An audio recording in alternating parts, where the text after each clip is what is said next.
I can't think of any time in history when any mass movement has been so completely captured and turned into lobbyists for an industry.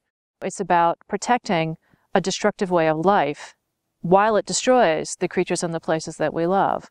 It's all become, how do we continue to fuel this destruction? As if the only problem was the fact that we were using oil and gas.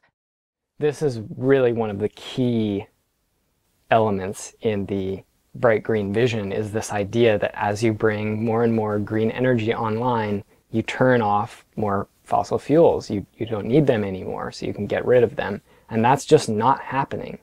If you actually look at the data, the increase in renewable energy, that power is generally added on top of what's already available from coal power plants, from fossil fuel power plants, from nuclear, from hydro, and so on. Biomass is one of the big dirty secrets of the bright green movement.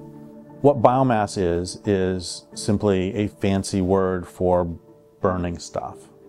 What they're doing is they are cutting down forests all over the world and burning them and calling this biomass, calling this renewable, calling this carbon neutral.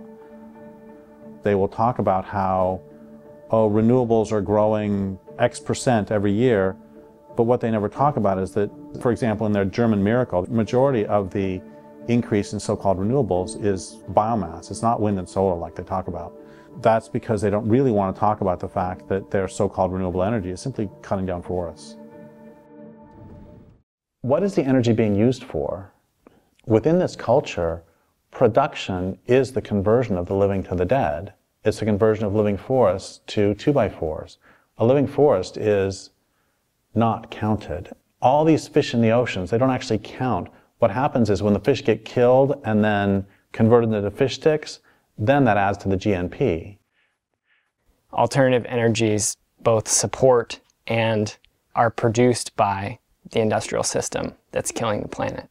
So when people talk about 100% renewable energy transition to save the planet, to save civilization, what they're actually talking about is sustaining modern high-energy ways of life at the expense of the natural world. The natural world isn't really part of the conversation anymore. You know, Kumi Naidu, the former head of Greenpeace, I was watching him being interviewed the other day, and he was saying, you know, look, the planet's going to survive, the oceans are going to survive, the forests are going to survive.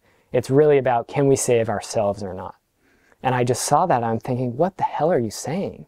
This is somebody who's considered to be, you know, one of the top environmentalists in the world, and he's saying we don't have to worry about the forests or the oceans.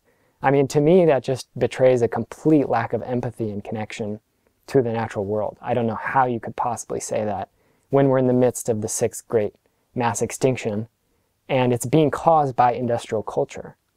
It's being caused by the same institutions, the same economies, the same systems, the same raw materials, the same extractive mindset that is being used for these renewable energy technologies. Bright green environmentalism is founded on the notion that technology will solve environmental problems and that you can, through 100% recycling, through wind and solar power, have an industrial economy that does not harm the planet. Deep ecology is the belief that we need to radically change the way society functions in order to be sustainable.